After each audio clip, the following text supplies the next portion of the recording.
All right, I'm going to go ahead with roll call. Lauren's here. Art is out. Teresa, here. Randy. Here. Alan is not here. Ed. Me. Lane. Here. Gabriella. Here. Have Daniel in the room and Katie is online.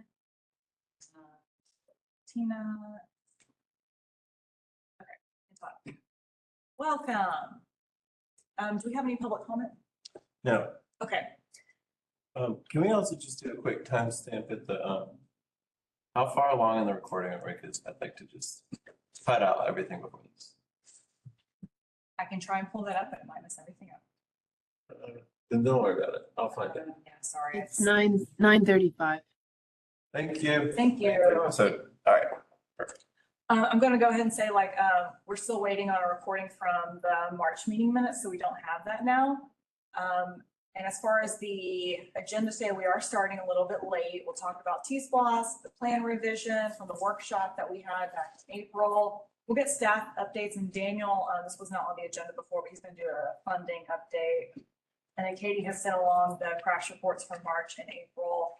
And we are still going to try and get out of here about an hour from now at 5:30. Any modifications we need to make to the agenda? All right, with that, I will entertain a motion to approve our agenda. I'll make that motion. Okay, we have first from Teresa. Can I get a second? Second.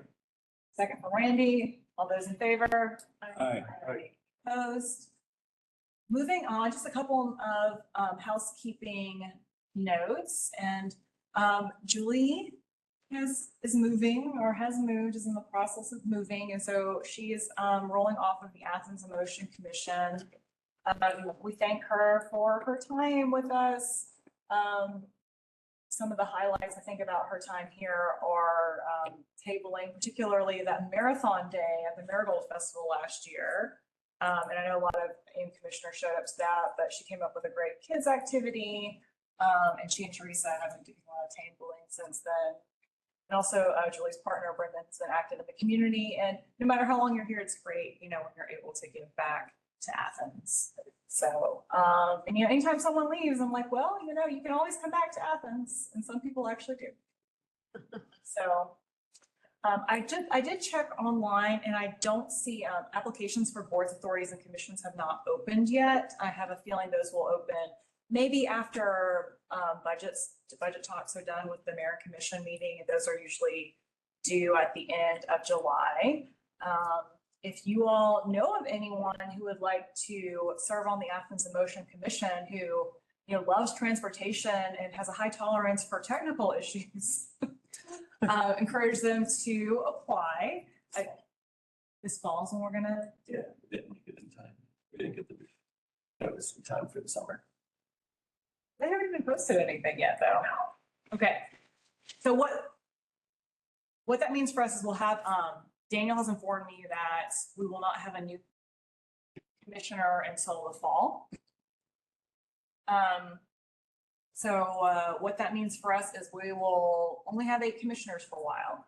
So maybe that's something to keep in mind as we're planning our times to be out and whatnot.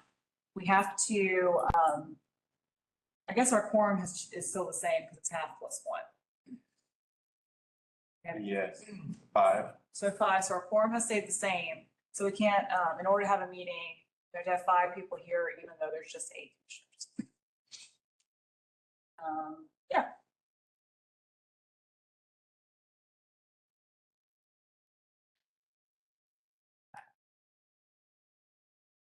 I feel like I could conduct this so much better if I didn't have to deal with this screen. I know. Also, I'm sorry. yeah, it's good. All right. And as a reminder, we don't get to choose who gets to be on the commission. So if you know of someone who applies and they're upset because they didn't get an interview, I don't know who they are. I don't know. It's totally up to the mayor and commission. I don't see applications or anything. All right, so we will now move it into our general updates for T-SPLOS 2026 and plan revision. And so I think I'm going to stop sharing my screen so that way we can just see everyone. I wanted to just have a conversation and maybe check in with Randy, who's on T-Splost, see how things are going. So I'll turn the floor over to Randy. Okay. Things are moving along. We actually had our first vote on the projects 2 weeks ago. As you know, we have, I think it's like 70 projects, somewhere around there. And they're only $60 million. So not many of the projects are going to make it. As it stands right now, with the 4 that Athens in Motion has in place, I would say the bike and ped might have a good chance of making it. That's a big bucket. Yeah. The other 3, they're right about in the middle of the pack on total number of votes received. There was some discussion after we went over the vote, not a whole lot, because there was some confusion around, I would say confusion, but just the way that some of the voting happened. If people voted for the things they really wanted, and then they got to the end and they still had maybe $300,000 left, they'd all pick one of the low end projects, which ended up having all the low end projects show up very high on the vote total. So we had a very, very, very, very, very, very long discussion about that. Yeah. Too long. And so now this week, by Sunday, we're all supposed to vote, do our second round of vote. So we'll go from there. I have some questions, but I think Blaine has a question. I just thought maybe, is that maybe next time a strategy that we want to direct towards, maybe throw a couple of low items on there that we know might, or break up a couple of projects. All within the Yeah. client guidelines, Yeah. I want to say, but And we planned all of our projects that way they would have a lower number. It's just anytime we're talking about transportation infrastructure, we're talking millions of dollars. And so even we did knock some of them down substantially. It's just these are really like pennies. So like $340,000. Yeah, I mean, to your point, maybe what we could have done is broken up the small programs even smaller. Right. So that is an option. next time. Yeah, no, that's a good point. We didn't know this. I mean, it's interesting seeing on the inside. Right. Then just start, one other follow-up. Did y'all vote on all 70 projects? Yeah. At one, okay, that's how it worked, go through the whole. Yeah, so you would just go, you know the value, and we're our total, even though it's 60, is we're voting for 90, it's 150% of what's left in our budget. And then those projects then go to the mayor and commission, and they choose out of those which ones they. Does that make sense, Randy? They have like, Blaine, that what Randy said, how they have 90 million, like you have $90 million and you get to choose what you want to put in your cart. Right. Yeah. And of course, it doesn't come out to 90 million. Yeah. Yeah. So Randy, when you say that you guys are doing a second round of voting, does that mean that this first round of percent has already gone in front of the mayor and commission? They've given you feedback on that? or- No, we probably, if I remember correctly, the mayor and commission were looking at July sometime. So there'll probably be, based on the discussion during the last meeting, I would see at least 2 more votes before we get to the point where we can trim it and collectively say, okay, we're okay with that. Okay, so you're still working towards that 150%. Correct. I see. Yeah. You're still working towards that 90 million. What you're doing is you're taking the ones off the bottom of the list that didn't get votes. Yeah, essentially, at this point, it was just the ones that received no votes at all. We originally had talked about the zeros and the ones that only got a single vote, but there was a even lengthier discussion of that. And so they're still on. But Okay, so you're still working on that first round that you're supposed to submit to the American Commission sometime this summer. and that's where we're at so far. Okay. So y'all don't have a stabilized version of the list yet. No. So are you saying you only took one project off that list? No, there was 7. So it's Project Survivor at this point. Pretty much. Yeah, you're getting voted off the island, Yeah, definitely. Not that I've never watched that show. yeah. I watched one episode. My guy's watching it right now. I'm like, okay, tribal council. Yes, okay, that's interesting. And you guys are just gonna keep voting and see, so things can shift at this point. In theory, yeah, because I mean, there's still a lot of discussion around each of the projects and because the votes are spread out, I mean, pretty far. There was one project that got 11. Yeah. 1, 2, 3, 4, 6, 9 of them had 9 votes, but over actually 2/3 of them were all the projects that were on the low end. And that's why we had to figure out some way not to have that happen again. So we have. What is the way you guys, I'm a little bit in the weeds on this, sorry y'all, because I've been on T-Splosh, I'm very curious about it. So what is the way that y'all have come up with? Well, we said, don't only vote for a project that you really want to see move forward. Don't just vote for it if there's money left over in your little bucket. I mean, we can, when we finalize the overall 90 million, it's not gonna, I'm sure there's gonna be some dollars left and we can probably then as a committee handpick a couple of the small ones and, not gonna throw the money away. But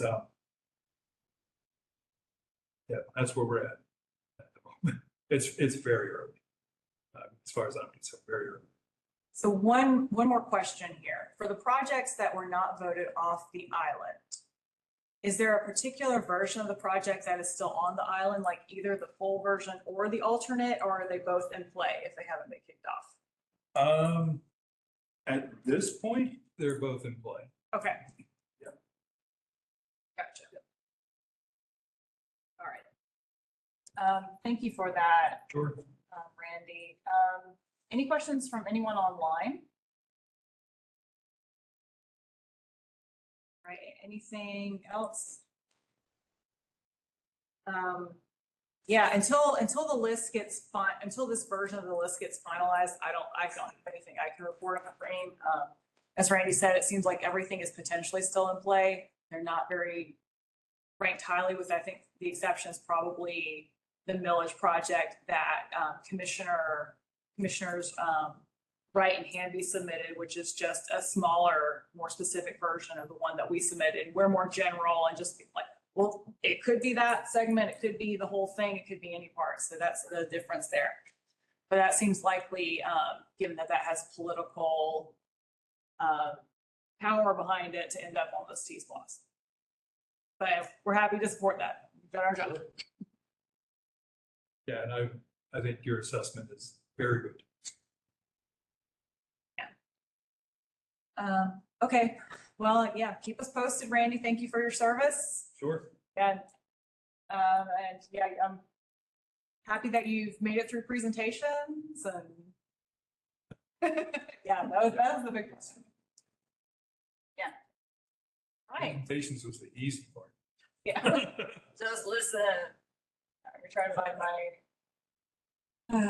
my agenda again.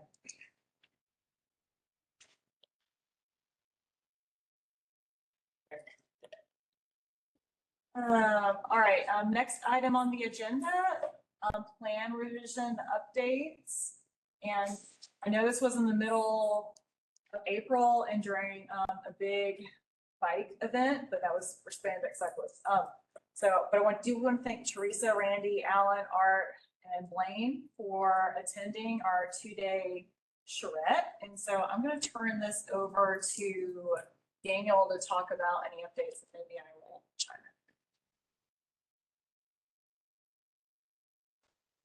in. Leah revisions.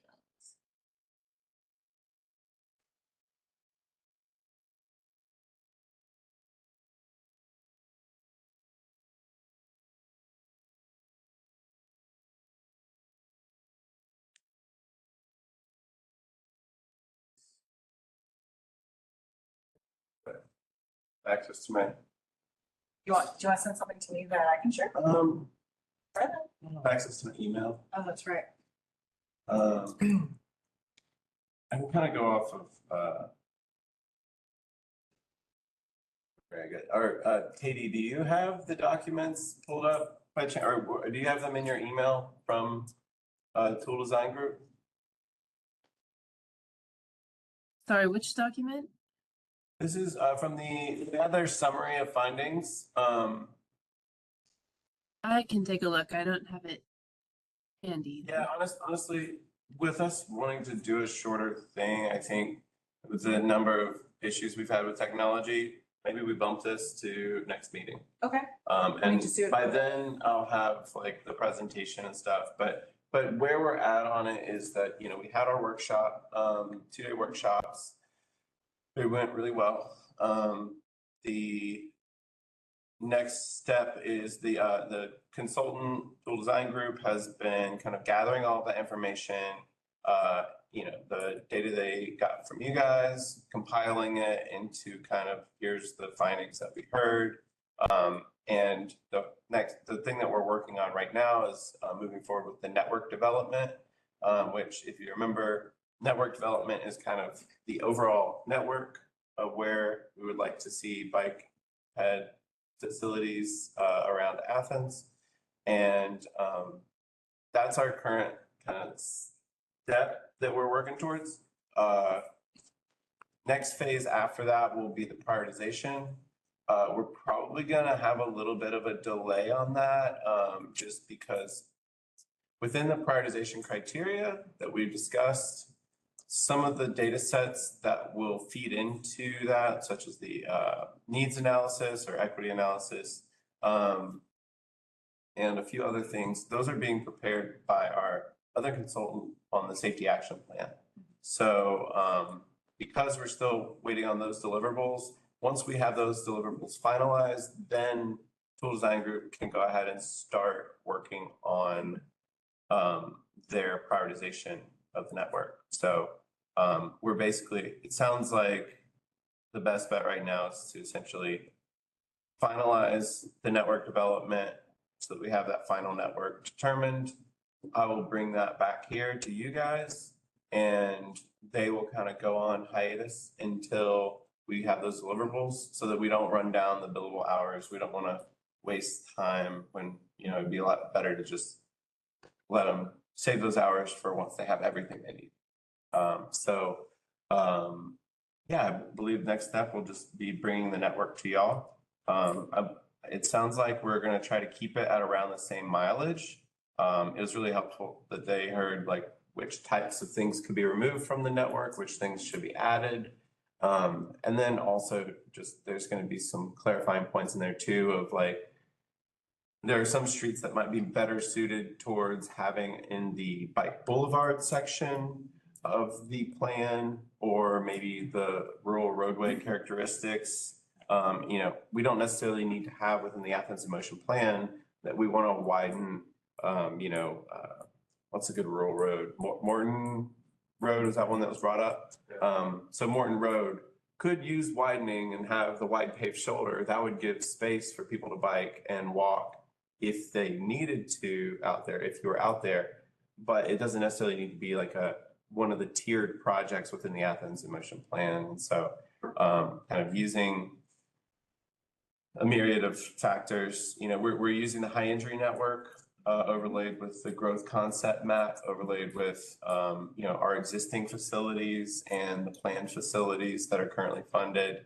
Those will all kind of be fed into overall that network. And then I'll probably put together a really simple graphic showing here's the 2018 network and here's the 2025. And then I can show here's the things that were removed, here were the things that were added. And yeah, from there on, there may be some things in there where maybe in the previous plan, it was recommended to do a delineated bike lane, and now with updated, with the way that we're doing it now, maybe it should be separated or protected. So we might show a difference in those as well. Just, you know, the North Avenue Bridge, for instance, I know this just because of the North Avenue project, but the bridge over the loop that within our Athens in Motion plan is listed as Sharrows for the preferred type of facility. And I think we all know that that's not preferred, but they were kind of looking at it from the standpoint of what's possible. Like there's no plans to upgrade that bridge. So if we just like get the network down and put some Sharrows across there. But now we found through that project that there is room to actually get some dedicated bike facilities. So anyways, all that will be coming down the pipeline. And hopefully this next meeting, I'll have kind of that summary of input for y'all. So thank you for your patience. Any comments from commissioners of the workshop that we did? Anything you'd like to share since we couldn't all be there? Just glad it happened, and I wish I could have been there for the whole thing.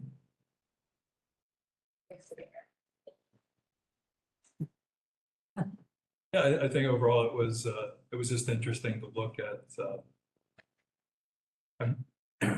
just different ways to be able to look at what we have already and come up with a new plan. I like the last exercise, we had all the maps out and take a look at how we can really come up with a way to have a network that we can go forward and say, here's what we're shooting. And why it's important that all these little, the projects that get put on T-Splost or whatever the case may be, that they are important. I keep emphasizing to the T-Splost committee that traffic's only going to get worse.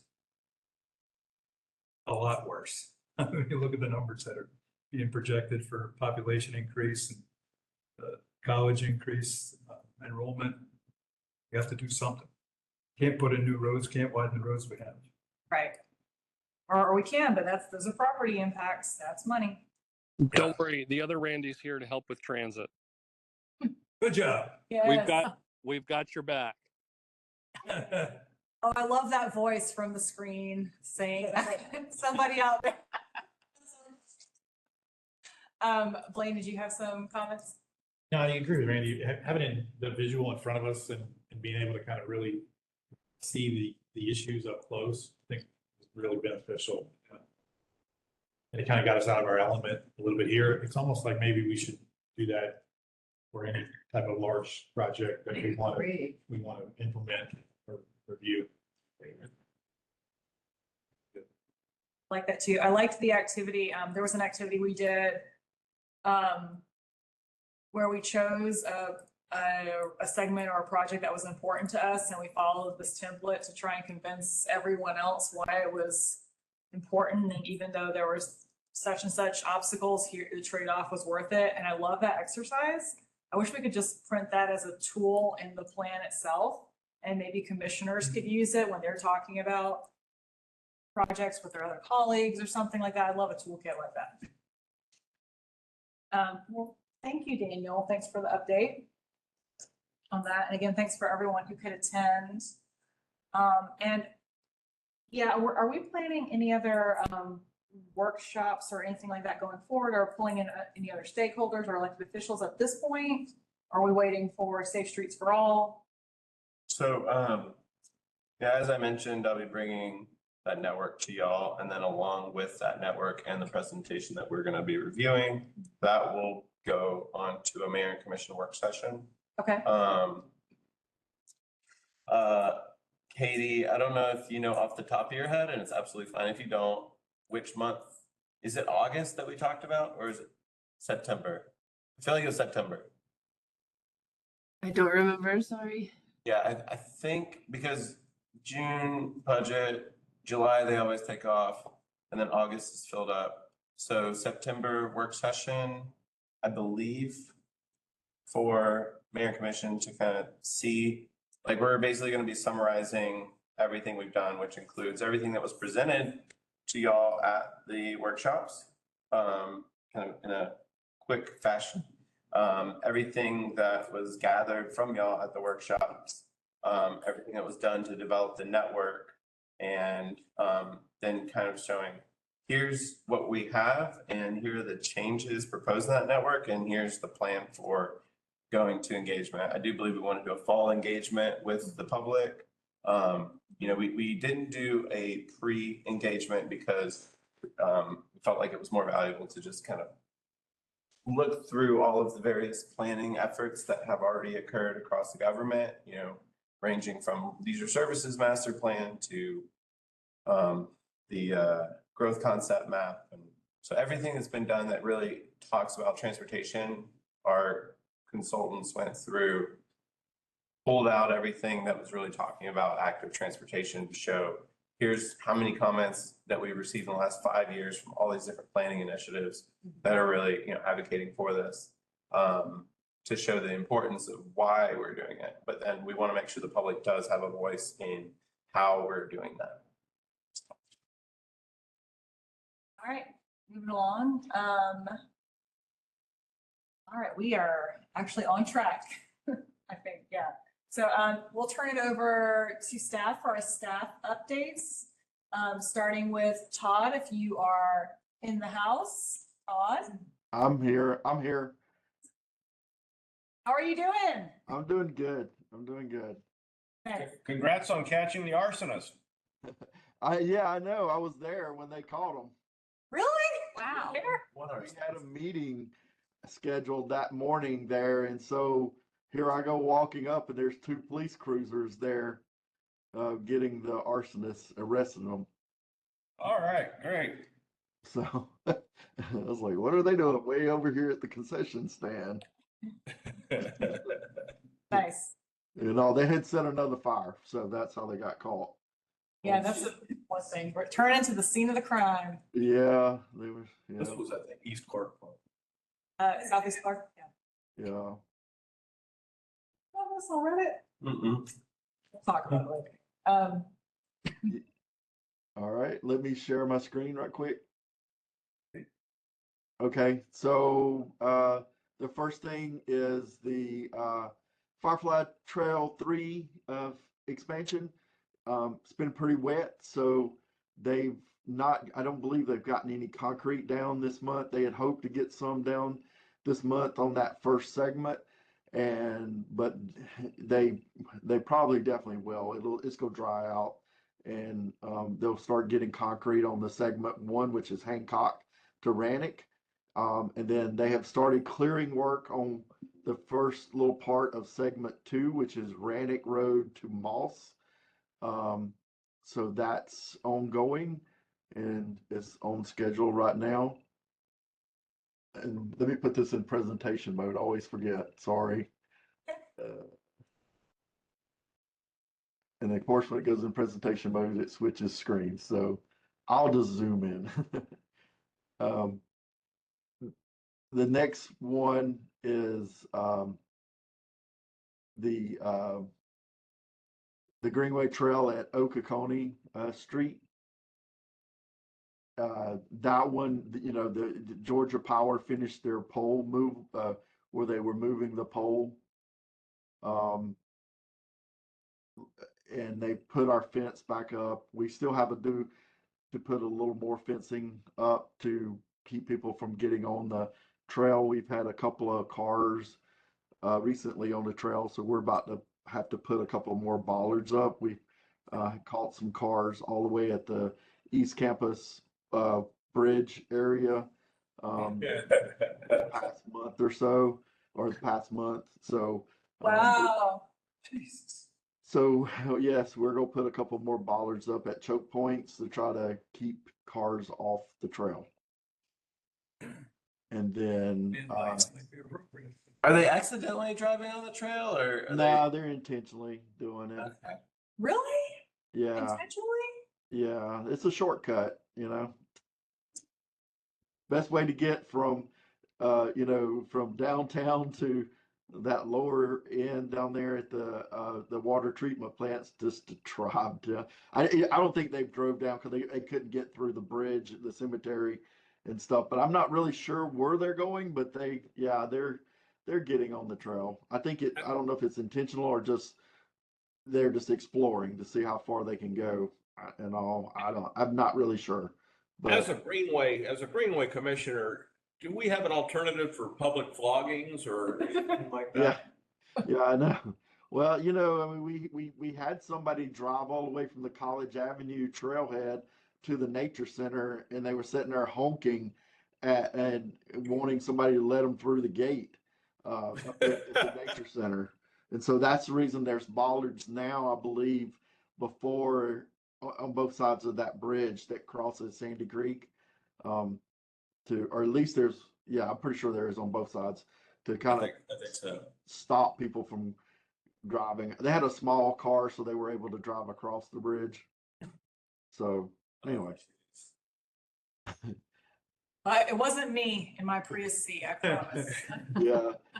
And so the last real project that I have to discuss is the Greenway Trail expansion on MLK, North Avenue to East Broad.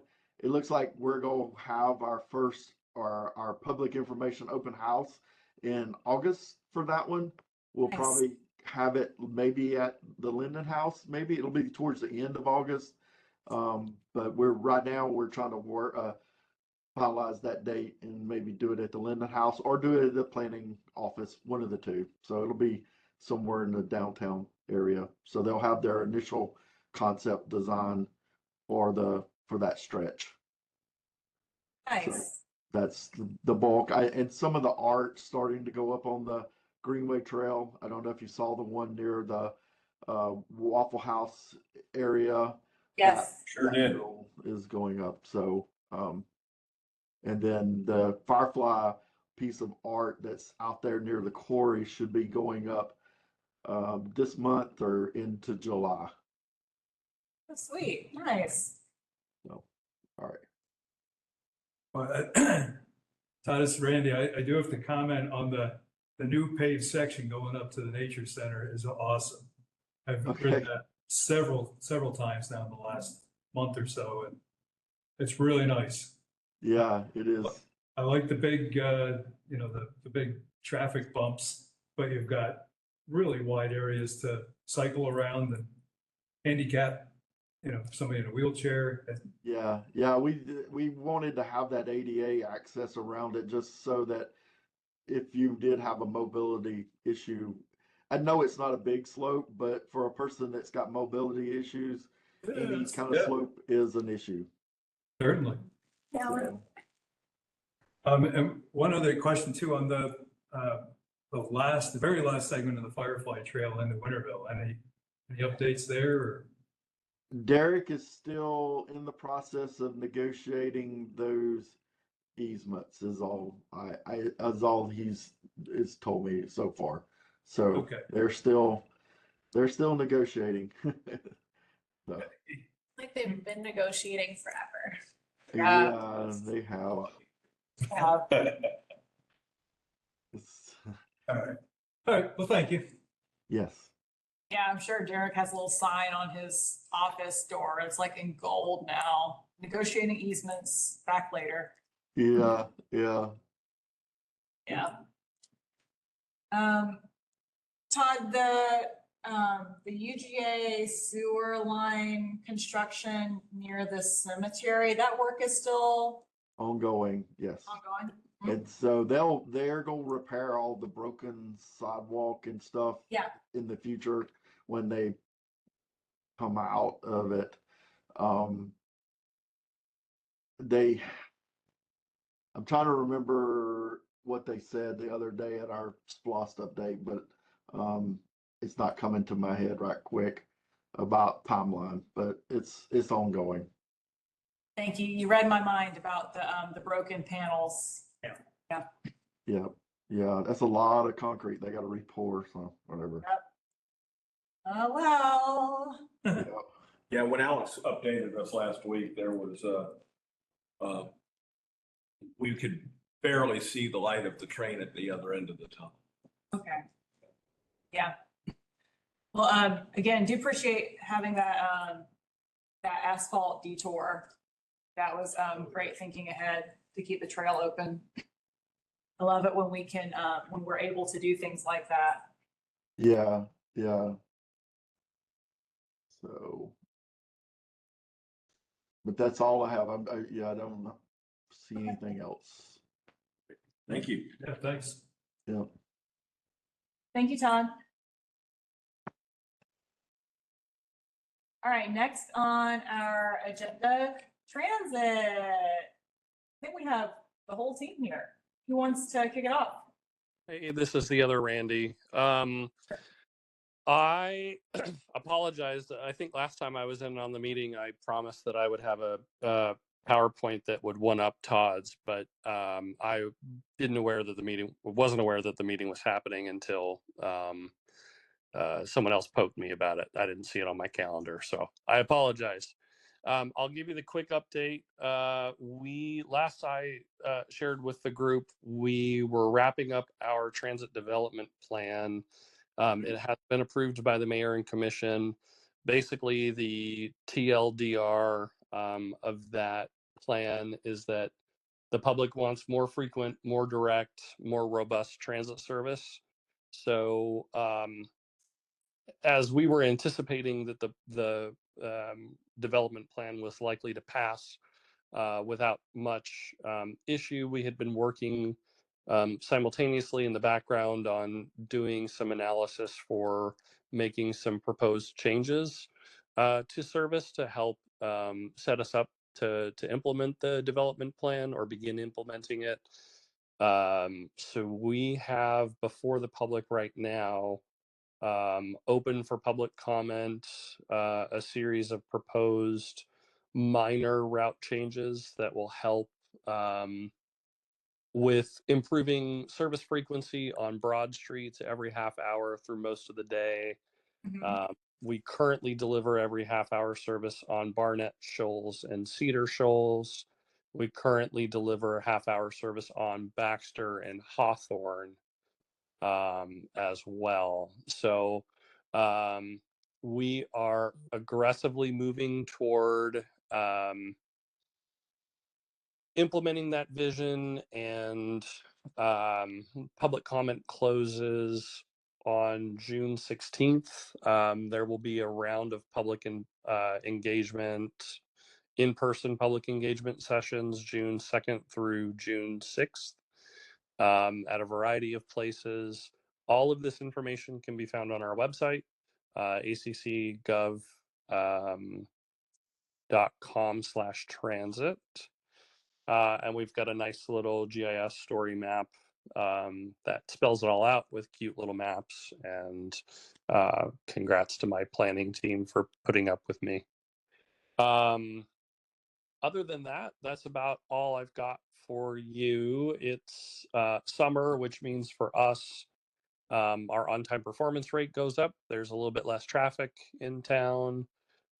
We do have fewer riders when school's not in session. So we're still fare free. We're still open and available to anyone in the public to ride. So please come join us. Thank you.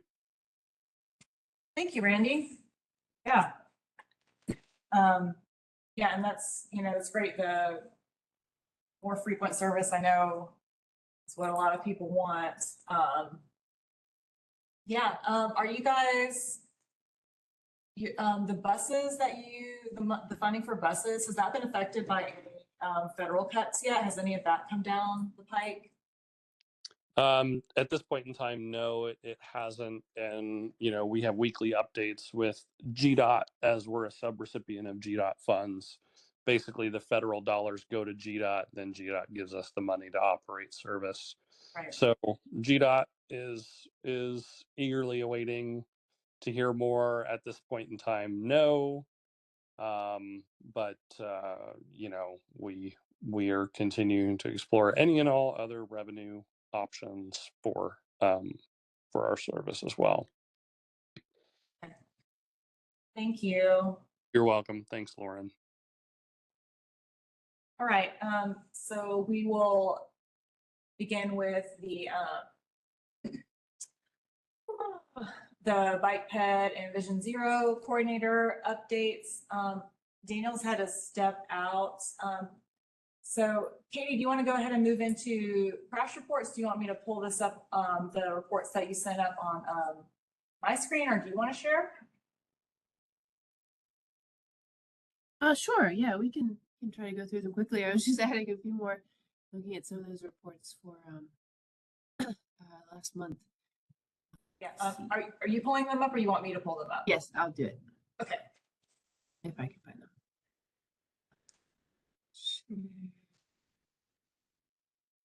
Yeah, give me just a second.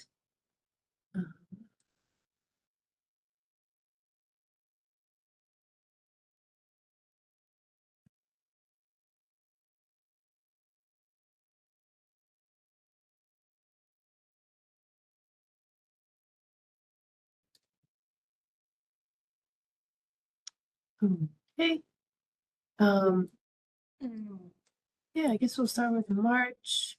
I've been working on different display methods, so feedback's welcome. Nice. New charts this time. I'm just kind of going off what Gears gives us.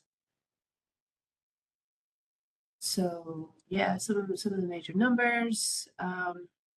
Added total injuries, compared to crashes with injuries. And then you can kind of see the proportions of, I don't know if you can see my mouse, but out of all the crashes, how many tend to be serious or injuries or no injuries.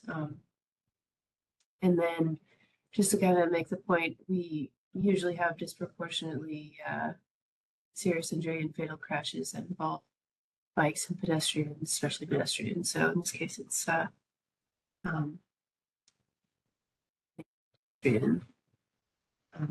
was 1 out of 7 of the serious. I think the only map I did this time was the injury crashes, and I love your feedback on that. If it's useful to know like where the pedestrians are, kind of see our our major corridors pop up as usual, but not the loop, which is interesting. And then some of I do have all the March descriptions. Let's see what the one fatality was a pedestrian on Lexington Road, and pedestrian down is being at fault. I don't know anymore.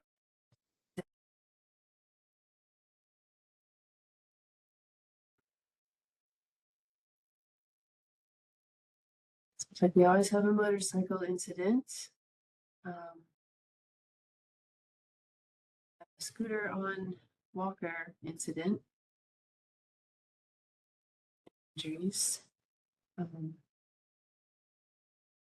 on the sidewalk.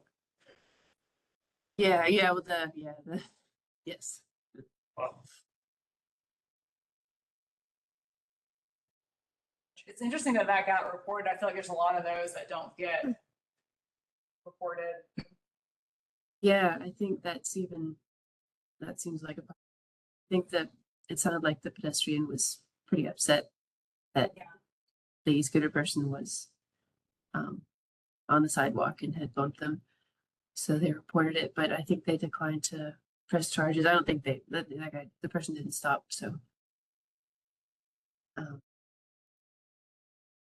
Oh, car backed out of driveway into pedestrian. Yeah. Where is this? Pedestrian ran into car backing out of driveway. Yeah. Yeah, that was a whole story. It seems like there was more that wasn't in the report than was in the report. Yeah, that was a lighter one. No one was injured, but there were handprints on the window of the car. and the person actually had some scrapes and went to the hospital. But the officer determined that the car was, waiting in the sidewalk to continue backing out into traffic. And the officer determined that the person on the sidewalk had ample time to avoid running into the car. So who knows what really happened. Those same pedestrians running into our cars. Well, Mhm. given how many of them that I see with headphones on and staring at their phone, not surprising whatsoever. And speeds were low in general, so that's always Oh, yeah, good. but we have so we got two on Lumpkin. Yes. Yeah, in the bike lane. Yes, definitely something to discuss, those unprotected bike lanes on Lumpkin. Both times the people in the cars didn't see the person on the bike. Yeah, right there on Lumpkin. And what else? Yeah, I don't know if anything else stands out to you all. But yeah, a lot of bikes, a lot of pedestrians, and yeah, just to clarify, I've been doing descriptions of bike, pedestrian, and serious or fatal crashes in these lists. So kind of see by glancing, they're always yeah, a lot of, well, actually maybe not. A lot of the pedestrian injuries were just B level injuries, so still not good, but. And then I've started doing year-to-date graphs, just to help everyone keep the numbers in mind, I think, and compare to previous months. At some point, we'll have yearly averages and such. I think that's going to be part of our safety action plan, or if not, putting things on the website. Nice, yeah, that's We can- helpful month to month and comparing like where we were the other 2 months. Yeah, so I will move on to April. What's the difference between an industry crash and total injuries? It's the crash severity means that there is an injury, and then total injuries are the actual number of people who were injured. So a lot of these crashes involved multiple people being injured, basically. Katie, this is Aaron Redmond. I know you'll probably have an update for us next month, but was curious about the April incidents. I know there was a fatality, but then another person was hit, or two people were hit on Doherty, I read, and then in a crosswalk, and then the driver was free to go. The police let the driver leave. I don't know if you have any details about that. Yeah. Okay, she's got Let me check that one out. I don't know if I got, no, I hadn't looked at the, I can look that up real quick, actually. Okay. Yeah, it was actually in the red and black, and it said even that the police made the driver dump out a bottle of alcohol and then let the driver leave. So yeah, with no charges apparently, or without at least without being arrested. So Without arrested in high places. yeah. Wow. Yeah, I'm gonna look that up right now.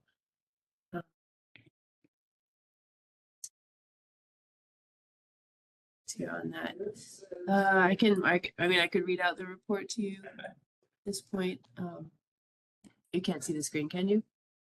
we can see that crash update. April 25th. Okay. Yeah. All right, I don't want to be revealing redacted information. Okay, so it's a crash between a motor vehicle and two pedestrians. Vehicle one was traveling eastbound on Doherty Street. Spoke with the driver. All right, struck two pedestrians who were in the crosswalk legally. The driver was headed into downtown Athens, was going roughly 5 to 10 miles per hour, and was trying to stop the vehicle, but couldn't stop in time. Performed standardized field sobriety and did not detect any signs of impairments.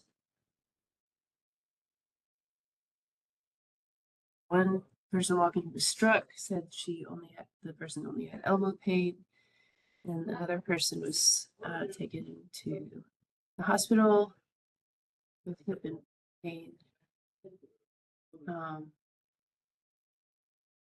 A large group of people were crossing at the time and had pushed the button to make the warning lights turn on, and the two that were struck were the last two group.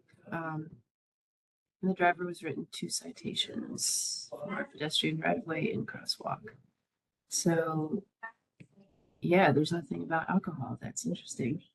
Okay, well, that's fine. I only had the red and black article, so that was more detailed than was provided in the article.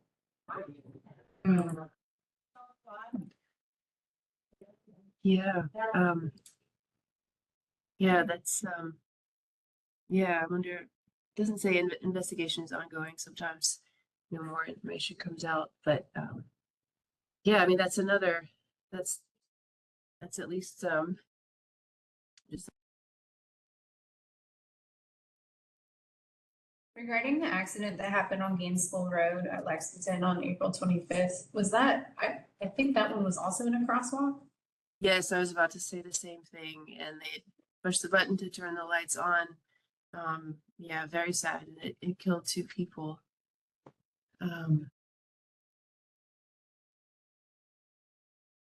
Yeah, we actually had no bike injuries in April that were reported.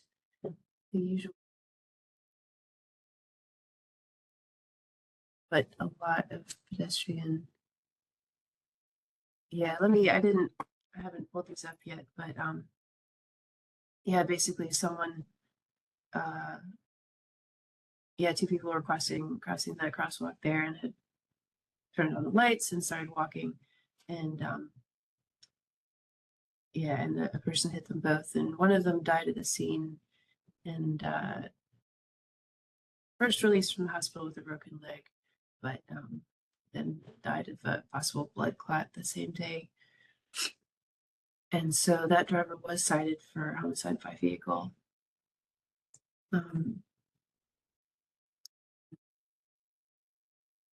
Yeah, so, and I think we could expound a little bit on the situation of the road there. You know, the 4-lane roads with no turn lanes are notoriously prone to dangerous crashes. There's a lot going on in that situation. It's right next to the Lexington intersection where a lot of people are getting it to try to make a green light. If that's the case, yeah, there's a lot we could talk about with the road design, I think.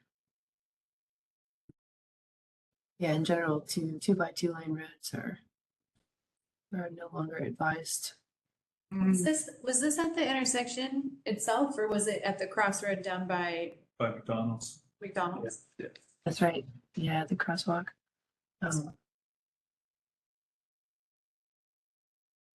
Yeah. Oh, and another sad one. That was the only fatal crash, but a person walking his dog had his dog killed by a car on at Cedar Shoals in Essex Court. Very strange situation. It looks like a place where a car should have been slowing down to go to a stop sign, but instead it was going on the opposite side of the road in the wrong lane and hit this dog walker. And that's all the information I have so far, but I'll send you the updated report.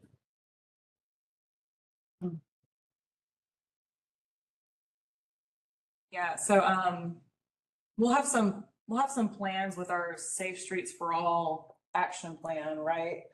And then I know that TPW has submitted funding for T-SPLOS to implement some of the objectives for Vision Zero, right? Mm-hmm. Yes, we have. Yeah. Yes, and for the safety action plan, the consultants are preparing countermeasures for arterial roads, like Gaines, that they'll be presenting soon internally to try to intervene in roads like this. Yeah, so I think some of my takeaways from this, there tends to be like a narrative around like what was the pedestrian wearing and why are they jumping out in front of traffic, but we're seeing more and more instances of people like being in a crosswalk showing that, you know, when it's you versus a vehicle, there's no contest. But I want to make sure that like we don't dismiss these efforts that we're doing, like these blinky flashies and stuff as like, oh, they're not helping. It's one part of a toolkit and you need a broader plan. You know, there's never going to be one thing that's just going to fix it and make a road safe. You can't just see like, okay, the crosswalk with blinky flashies is the answer, or we're just going to slow people down, or we're just going to say no pedestrians allowed at all, and then no one's going to die. It takes a comprehensive approach, and everything we're doing is worth it. And I think sometimes like those, like I went out to look at the site and, you know, we do have RFBs there, but they are placed on the outside of the sidewalk because there's not the proper amount of verge, the beauty strip between the sidewalk and the edge of the road. So there's really not room for the RFB to be placed where it should, like right next to the road. In addition to the fact that it really you should have a refuge island on if there is. So a lot of this gets into if we're going to put in a crosswalk, you know, especially if it's kind of mandated by mayor and commission, you know, we want to make sure that we're doing what they're asking, but we really need to make sure that we're able to fully implement it and have the proper funds to do so, because there's some improvements we can make. There's always ways to make it better. It's not necessarily, there's nothing that was done incorrectly. It was done as good as it can with the money we had, but there's always ways to do even better. And if there's ways that we could kind of highlight that and, you know, make sure, you know, with our new crosswalk policy, we have a lot more guidance on like how we can make these crossings safer. So. Yeah, I always wondered why that light in particular was always a little more difficult to see than all the rest, you know, that I'm familiar with. And it's because it sits back outside of the sidewalk, which is like, it's not that you can't have it do that, but. Right. It'd be better. Yeah. It's more visible closer to the road, and it's a pretty wide road there. So yeah, you got foliage coming in on one side, but you can also see where the lights have been shifted over as far as they can to be as far close.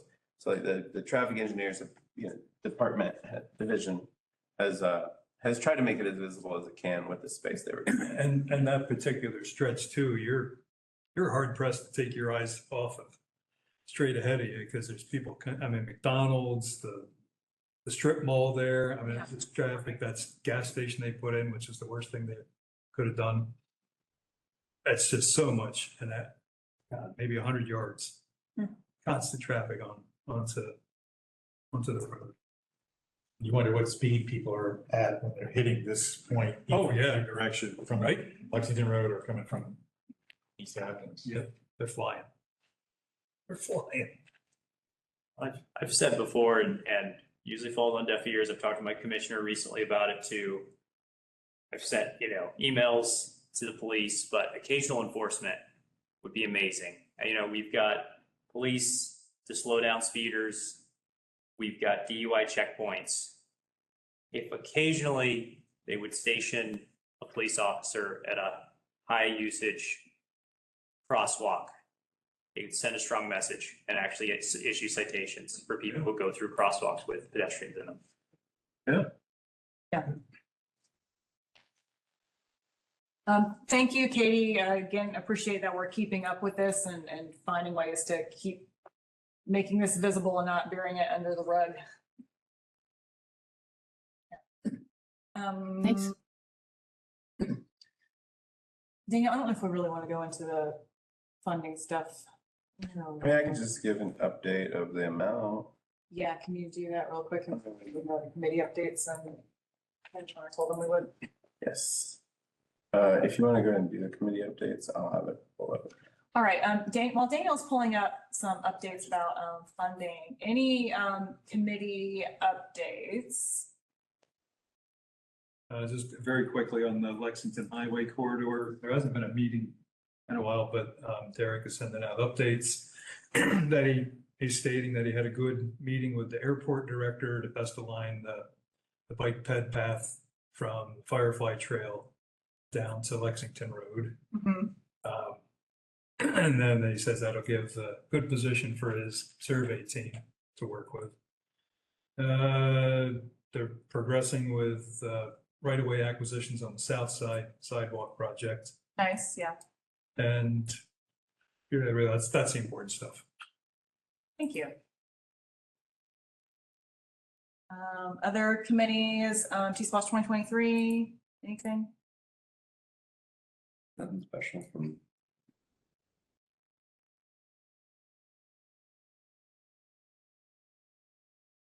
Anything from Greenway or UGA?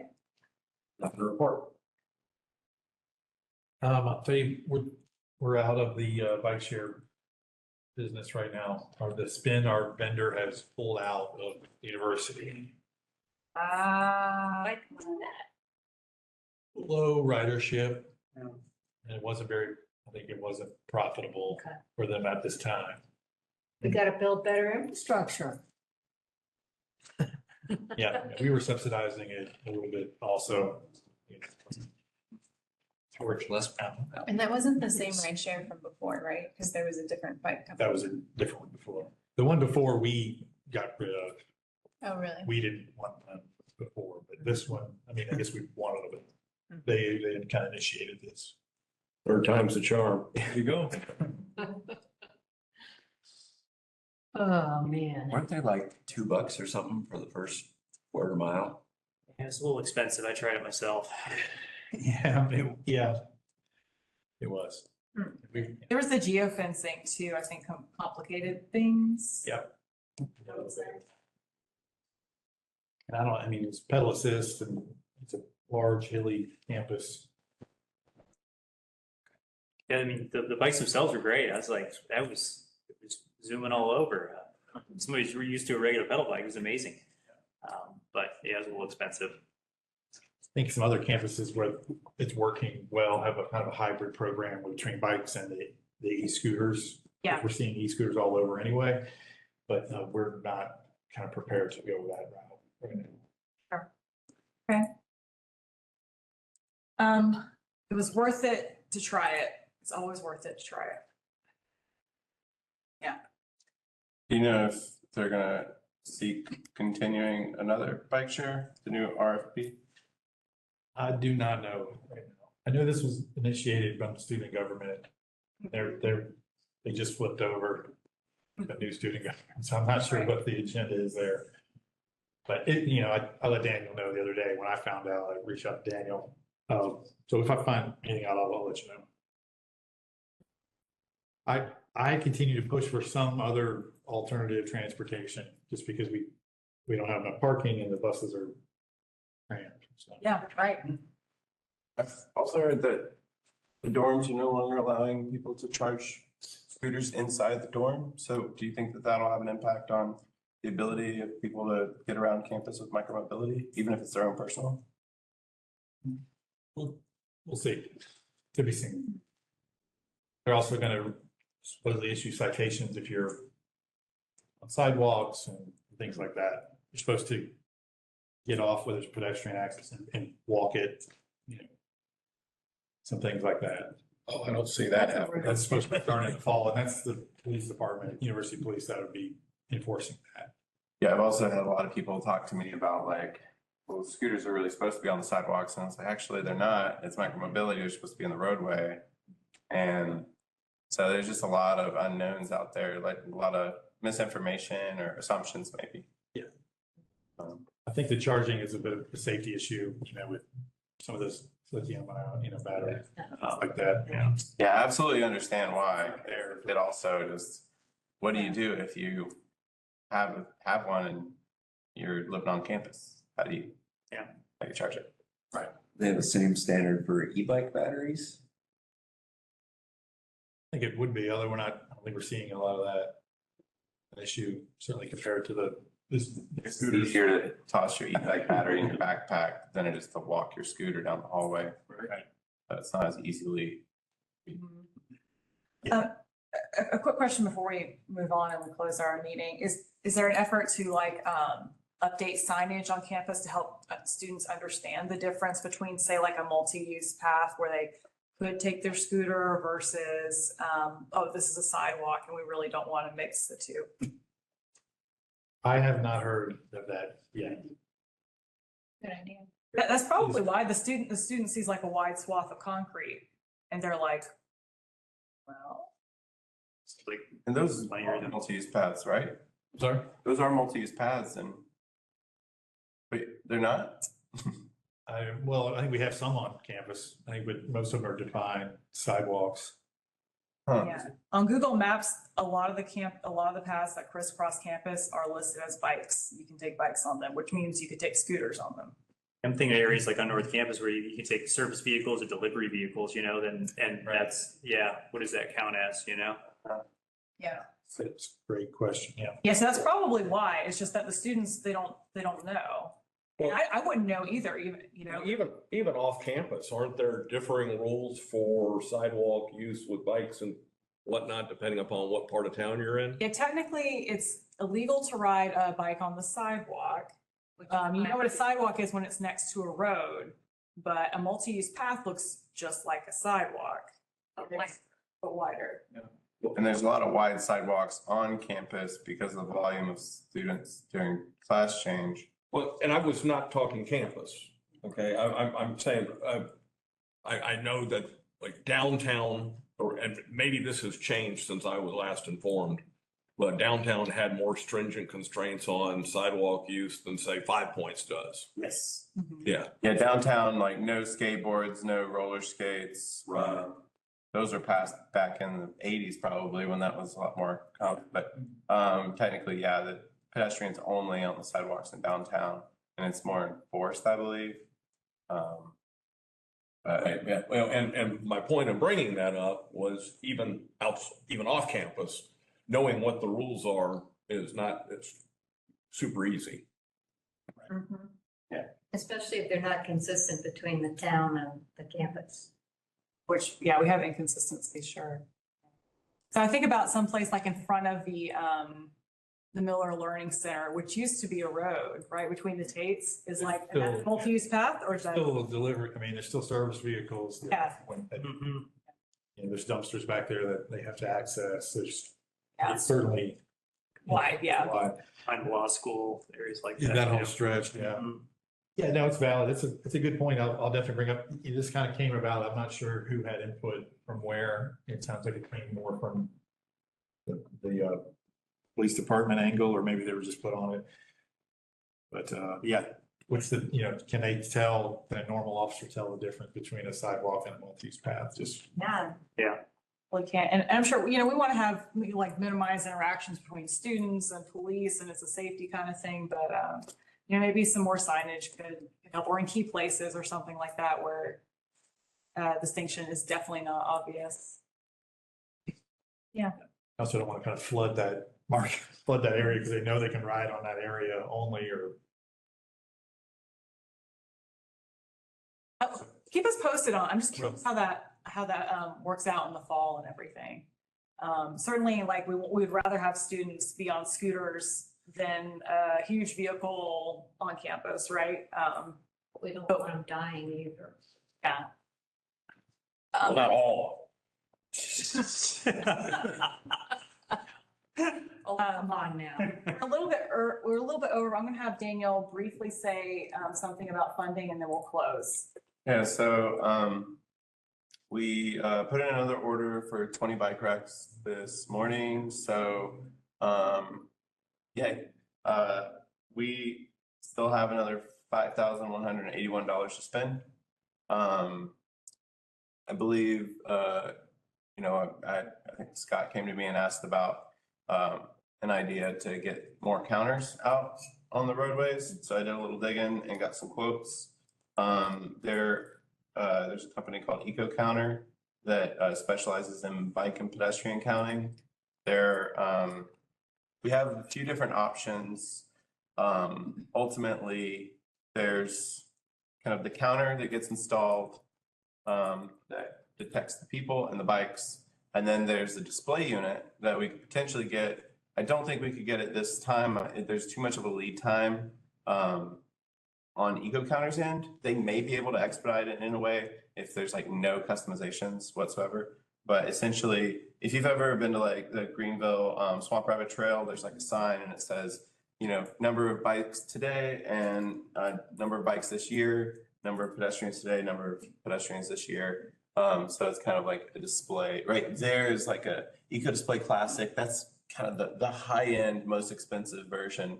But they make smaller display versions.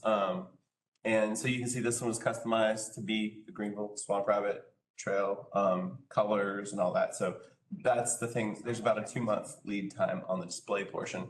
But something that we could probably do, the counters are pretty straightforward. So the thought is if hopefully we're going to talk to ORGC as well, because I know that there is some funding that they have left over that needs to be spent before the end of June. So I was almost kind of thinking if we could get one on Firefly, one on the Greenway, and one somewhere within the right of way, or maybe if the AIM Commission is willing to kind of fund a counter in one of those 2 trails, so that we can just start having more of a presence of like, here's the number of people who are using this. I'm almost thinking of like if we were able to get it on Prince Avenue, where it's kind of right there as you're entering Prince Avenue. This many people today and this many people this year. But, on rainy days, it'd be a pretty low number. We do have a counter up right now. And I can tell you the peak that we would experience was on Twilight Weekend. And there were 400 bikes counted in front of Wendy's, basically. Wendy's and Captain D's. And that's not even the highest volume of areas because that doesn't count people coming in from Barber Street. So we do have like our average numbers and stuff. I don't have that pulled up, but we just the thought is if we can make it more visible and get those numbers shown. Yeah, here's the Eco Counter compact, pretty small, and just it could be kind of neat. So yeah, hey Daniel, that's we're actually, I guess their sales rep has contacted us from Eco Counter. And so we're looking at those as well. So yeah, we can touch base with Jace and Jace Basol, our what do you call it, nature division guy, and Alex, if we need to coordinate some stuff.